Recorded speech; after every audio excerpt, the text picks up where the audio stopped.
안녕하십니까. 6월 26일 목요일 오늘의 묵상 기도하면서 시작하겠습니다. 하나님 감사합니다. 오늘도 주님께서 저희들에게 일용할 양식을 주시고 하루의 생명을 살게 하시니 감사합니다. 오늘도 우리가 오늘의 하나님만 바라보게 하여 주옵소서. 내일 일은 염려하지 말고 오늘의 하나님만 붙들고 살게 하옵소서. 오늘도 주님 저희들을 붙잡아 주옵소서. 주님께 붙잡힌 바 된 그것을 쫓아갈 수 있도록 은혜를 더하여 주옵소서. 예수님의 이름으로 기도합니다. 아멘. 예, 여러분 오늘 열왕기하 14장 말씀 읽으셨을 텐데요. 오늘 열왕기하 14장을 통해 하나님이 여러분에게 주신 말씀은 무엇이었습니까? 오늘 열왕기하 14장 말씀을 보니까 아마샤라는 유다의 왕이 등장합니다. 요아스의 시대가 가고 이제 아마샤의 시대가 옵니다. 요아스는 7살의 왕이 된 사람이라고 했죠. 그리고 하나님 보시기에 정직하게 했고 하나님이 그를 통해 굉장히 많은 일들을 하셨음을 우리가 알 수 있습니다. 그의 아들 아마샤가 됐습니다. 이 아마샤도 25세의 왕이 됐는데 그리고 29년 동안 왕으로서 남유다를 통치했습니다. 3절 보면 아마샤에 대한 평가가 있죠. 하나님 보시기에 정직하게 행하였다. 하나님 보시기에 이 사람도 자기 아버지를 닮아 정직하게 행하였어요. 그런데 그의 조상 다윗과는 같지 않았다. 온전하게 하나님의 뜻대로 온전하게 살지 못했다는 거예요. 그러니까 하나님의 뜻대로 살고자 했지만 여러 가지 부족하고 연약한 모습이 있더라는 거겠죠. 자, 그의 아버지 요아스가 행한 대로 다 행하였어도 그러니까 아버지처럼 훌륭한 정책, 어떤 훌륭한 태도를 가지고 치리했다는 겁니다. 그런데 오직 산당들을 제거하지 아니하였으므로 백성이 여전히 산당에서 제사를 드리며 분향하였더라. 아직 백성들의 신앙의 편의주의, 신앙의 합리화 이것을 바꾸지는 못했다. 변화하지는 못했다. 산당을 없애지는 못했다. 그런 의미가 있습니다. 그런데 하나님께서 이 아마샤가 자기 아버지를 죽인 사람들을 찾아내서 복수를 하게 됩니다. 5절 보니까 나라가 그의 손에 굳게 섬에 그의 부왕을 죽인 신복들을 죽였으나 아버지를 죽인 그 사람들을 다 죽였다는 거예요. 그런데 한번 6절 볼까요? 왕을 죽인 자의 자녀들은 죽이지 아니하였으니 자기 아버지를 죽인 사람들, 그 세력들은 다 죽였는데 그들의 자녀는 건들지 않았다는 겁니다. 왜냐하면 모세 율법책대로 함이라. 그러니까 하나님의 말씀대로 했다라는 거예요. 그게. 그러니까 여호와께서 어떻게 말씀하셨는가? 자녀로 말미암아 아버지를 죽이지 말 것이요 아버지로 말미암아 자녀를 죽이지 말 것이라. 그리고 오직 사람마다 자기의 죄로 말미암아 죽을 것이니라 하셨더라. 이게 여러분 중요합니다. 사람은 자기 죄로 인해서 죽는 거지 다른 사람 때문에 죽는 게 아니라. 이 말은 다른 사람의 죄가 내 죄가 되는 것도 아니고 내 죄가 다른 사람의 죄가 되는 게 아니라는 거예요. 그러니까 연좌제라는 것은 없다는 거예요. 여러분 신앙에 연좌제가 없어요. 연좌제. 연좌제는 뭡니까? 연대의식. 그러니까 한 사람이 잘못하면 그 조직이나 그 모든 사람이 다 같이 그 대가를 치르는 것. 그러니까 아버지가 잘못했는데 아버지의 죄의 대가가 아들까지 흘러가는 것. 아들이 잘못하면 그 아버지가 대신 벌을 받는 것. 그런 건 없다라는 거예요. 이 세상에 종교적으로, 도덕적으로, 윤리적으로, 사회법적으로 그런 일이 있을 수 있어요. 중동 국가라던가 그런 일은 있을 수 있어요. 그런데 신앙 안에 있어서는, 하나님 안에 있어서는 죄의 연좌제가 없다라는 거예요. 아버지의 죄는 아버지가 받는 거이고 아들의 죄는 아들이 받는 거지. 그러나 이거는 생각해야 돼요. 신앙 안에서는 연좌제는 없지만 연대의식은 있어야 된다. 연대의식은 무엇을 말합니까? 공동체성을 말하는 거예요. 영적인 측면에서 우리가 영적인 공동체, 영적인 가족이다, 영적인 하나다라는, 다른 말로 말하면 서로 돌보고 사랑하고 교제하고 서로 짐을 나누고 그러므로 함께 성장하고 함께 걸어가는 것. 이거는 공동체의식, 연대의식이라고 합니다. 연대의식, 서로 연결되어 있다는 거예요. 그런데 연좌제는 다르다는 거예요. 연좌제는 죄를 함께 짊어지는 거거든요. 죄의 대가를 함께 치르는 겁니다. 인간적으로는 되게 휴머니즘적이고 굉장히 의롭게 보이지만 신앙 안에서는 이럴 수가 없죠. 그래서 우리가 잘못된 신앙을 가지면 내가 믿음 생활, 신앙 생활 잘함으로 인해서 자녀들이 복 받았으면 좋겠다. 이것도 사실 어떻게 보면 연좌제입니다. 연대 의식과는 달라요. 개인이 하나님에 나아가서 하나님께 갖는 믿음에 의해서 살아가는 거지. 부모님이 잘 섬겨서 자녀들이 복 받고. 그런데 그 복이라는 게 무엇인가 생각해야 돼요. 아브라함을 생각해서 롯을 구원하신다든지, 예, 하나님이 아브라함에게 하신 언약 때문에 이전까지 이스라엘 백성이 어렵고 힘들 때에 하나님께서 도우셨다든지 그런 건 있을 수 있습니다. 그러나 부모 세대가 하나님을 잘 믿어서 자녀들이 축복받았다라는 그 축복의 의미와 목적을 잘 알아야 돼요.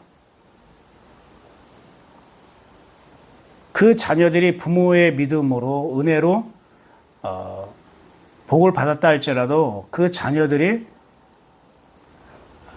자기 아버지처럼, 부모님처럼 하나님 앞에서 그러한 믿음을 갖지 못하면 그 축복은 껍데기에 불과한 거예요. 오히려 그게 그 자녀들을 망치게 할 수 있어요.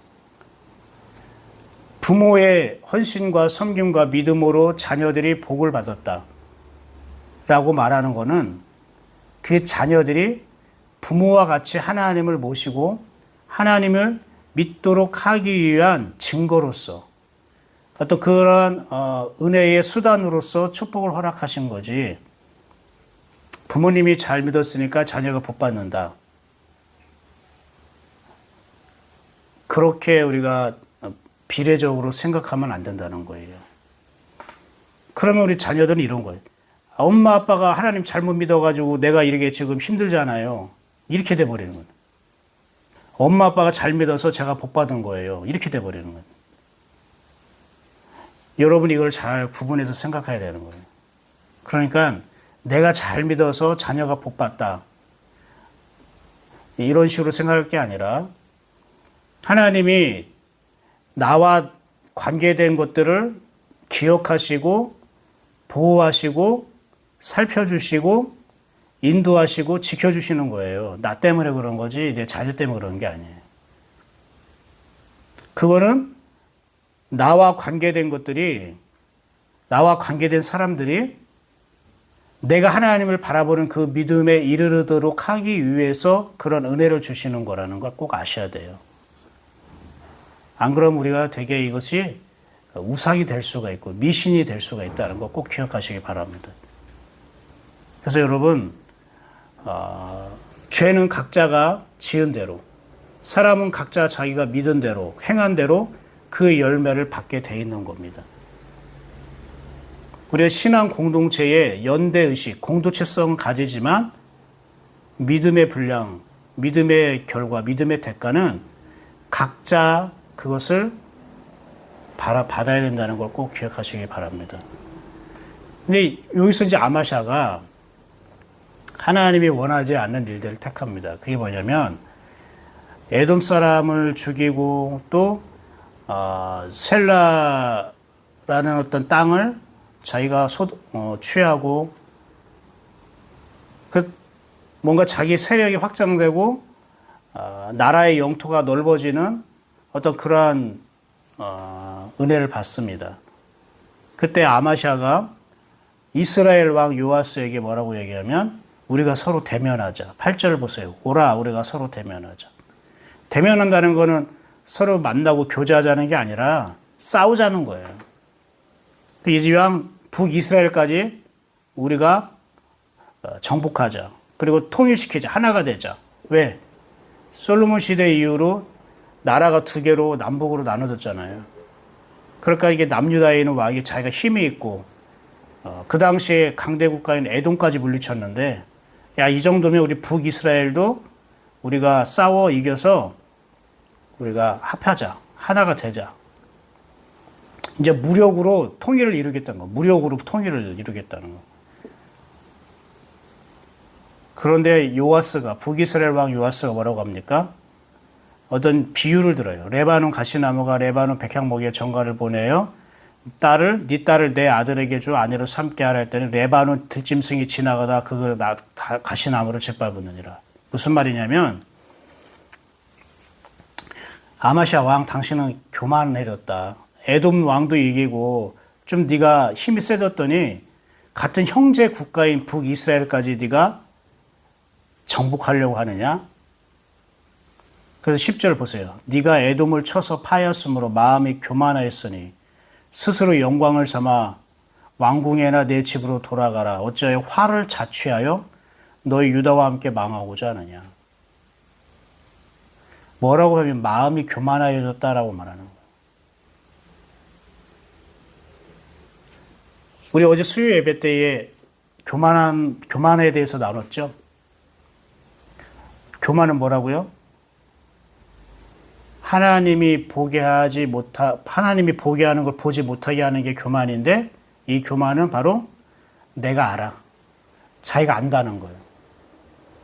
그러니까 이 아마샤라는 왕도 야, 우리 에돔도 이렇게 물리치고 그리고 이것도 이렇게 해서 우리가 이겼고 내 힘이 세졌다. 그리고 우리 북이스라엘도 정복할 수 있어. 이길 수 있어. 이게 자기가 안다는 거죠. 지금 하나님 허락하신 거 아닙니까? 하나님 도운 게 아니에요. 근데 이제 자기가 경험해보니, 싸워보니, 이제 자기가 힘이 생기니, 싸움은 이기겠다는 거예요. 자기 경험으로 안다는 거죠. 한번 할만하다, 해보자. 그런데 그게 교만한지 몰랐던 거죠. 교만하면 마음이 좁아집니다. 마음이 좁아지니까 하나님의 시각으로 생각하지 않는 거예요. 하나님의 마음으로 볼 수가 없는 거예요. 꼭 기억하시기 바랍니다. 교만해지면 마음이 좁아져요. 이 교만하다는 건 뭐라고요? 내가 안다. 내가 안다, 내가 알아 라고 생각하는 순간 이거는 내 마음이 좁아진다는 걸 말해요. 지금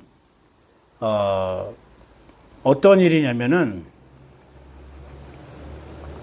아마샤가 북이스라엘을 적으로 생각하고 있더라는 거예요. 대적, 원수. 물론 가는 길이 다르고 뜻이 달라서 나누어졌지만 형제잖아요. 오늘날 우리 지금 남한, 북한 이런 관계로 생각하면 안 됩니다. 그죠?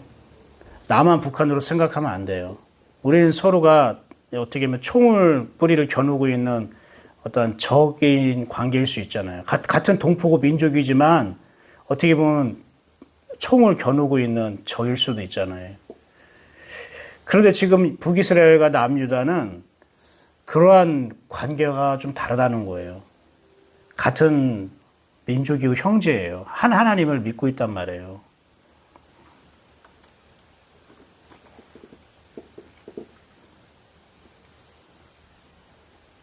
근데 아마시아가 그 북이스라엘을 치겠다, 정복하겠다라고 말하는 거는 형제는 함께 돌보고 형제는 함께 세워주고 도와주고 서로 짐을 나누어야 되는데 오히려 형제를 공격하고 빼앗고 정복하겠다고 하는 거예요. 그러자 하나님이 이 아마시아의 교만함을 깨트리기 위해서 북이스라엘의 여로보암을 쓰시는 거예요. 근데 보세요. 그래서 이 여로보암으로 아마시아가 대패하게 됩니다. 그래서 도망가게 됩니다. 그 나중에 비참하게 결말을 맞이해요. 하나님 보시기에 정직하게 행하였었는데, 그래서 하나님이 그를 통해 에돔도 이기게 하시고 나라도 국권도 왕권도 하나님께서 굳게 세우셨는데, 이 하나님의 은혜에 감사하지 아니하고 만족하지 아니하고, 야, 이 정도면 난 할 수 있겠는데, 내가 힘이 세졌는데 이 북이스라엘도 정복해 볼까?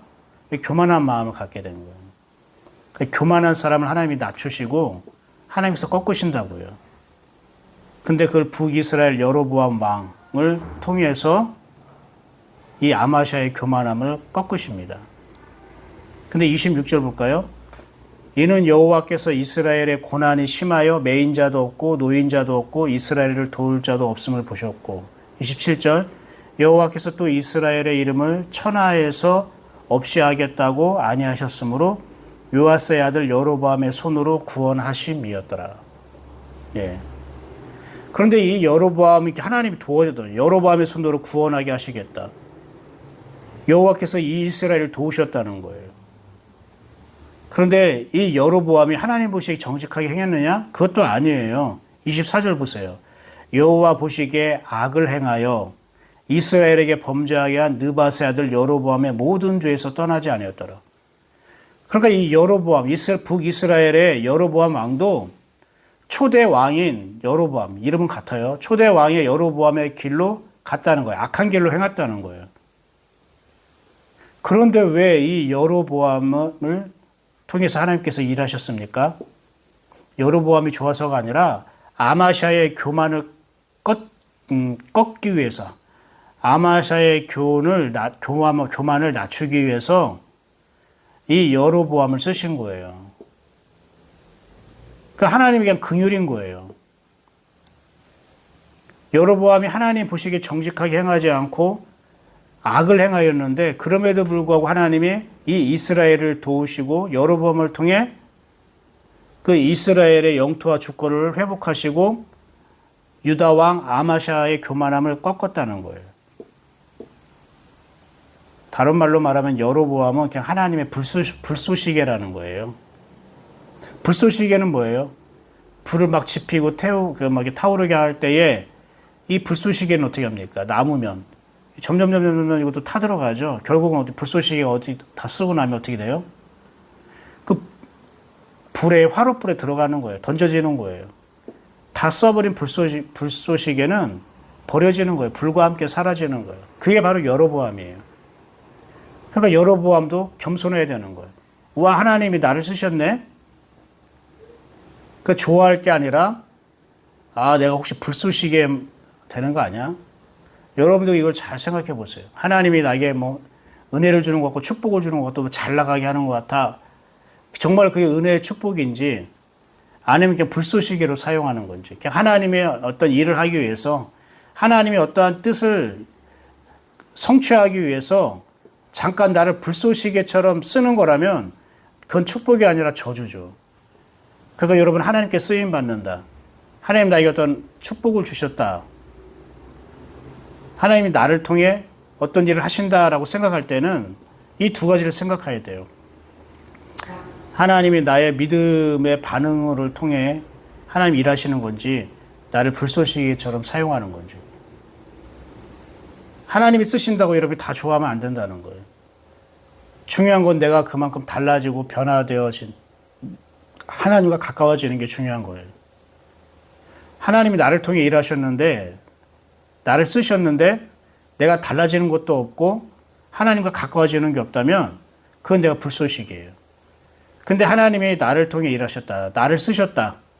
그런데 그걸로 인해서 내가 변화된다. 새로운 마음이 생기고 하나님과 가까워지고 하나님도 사랑하게 됐다. 그건 하나님이 나를 아들로서 쓰신 거예요. 여러분, 하나님이 아들로서 쓰시길 원합니까? 그냥 불쏘시개로 쓰시길 원합니까? 저는 우리 예인교회 성도들이, 또 우리 예인교회가 하나님의 불쏘시개가 아니라 하나님의 아들로서 쓰임받는 그런 성도들 되기를 축복합니다. 하나님은 여로보암이 잘해서 그 이스라엘 백성을 돕고 구원하신 게 아니에요. 긍휼히 여기신 거예요. 하나님의 긍휼이신 거예요. 긍휼.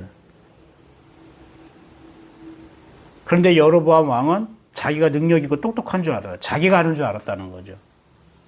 결국 그 사람도 그 결과가 좋지 못해요. 하나님 안에 이르지 못한 거예요. 자, 오늘 말씀을 정리하겠습니다. 사랑하는 여러분, 오늘 아마샤와 여로보암의 두 왕, 남유다와 북이스라엘의 그 두 왕을 통해 우리가 내 형편을, 내 주제를, 내 분수를 알아야 되는 거예요. 하나님의 은혜에 감사하고 만족할 수 있는 건지, 아니면 참 그것 때문에 내가 교만하여져서 내가 할 수 있는데 내가 해보면 되겠는데 내가 하자 이렇게 하는 순간 하나님은 어떤 불쏘시개를 통해 우리의 교만함을 꺾으시고 낮추신다는 거예요. 우리 또한 하나님께 쓰임 받을 때 불쏘시개가 아니라 하나님의 아들로서 쓰임을 받는 그런 축복된 인생이 되었으면 좋겠습니다. 오늘 저와 여러분에게 주신 이 하나님의 말씀을 마음에 품고 오늘 하루도 이 말씀 안에서 걸어가기를 소망합니다. 함께 기도하겠습니다. 감사합니다, 하나님. 오늘 목요일 아침에도 주님의 말씀을 주시고 이 말씀을 우리의 방법과 우리의 힘과 또 우리의 삶의 그 울타리로 삼게 하여 주옵소서. 이 말씀 안에서 걷게 하여 주시고 이 말씀을 묵상하고 더 생각하면서 이 말씀 속에 담긴 하나님의 마음과 뜻이 우리 안에 새겨지는 시간 되게 하여 주시옵소서. 오늘도 예인교회 성도들이 각자의 처소에서 열심히 움직이고 일하고 땀 흘릴 때에 하나님 그들의 수고와 땀을 닦아주시고 위로하여 주시고 성령의 임재하심과 평안함으로 하나님 그들의 영혼을 가득 채워 주시옵소서. 우리 예인교회와 성도들이 하나님의 불쏘시개가 아니라 아들로 쓰임받는 그 영광된 삶을 그 길을 걸어갈 수 있도록 도와주시옵소서. 예수 그리스도 이름으로 축복하고 기도합니다. 아멘. 예, 오늘도 좋은 하루 되시기 바랍니다. 저는 내일 오전에 열왕기하 15장 말씀으로 다시 찾아뵙도록 하겠습니다. 샬롬.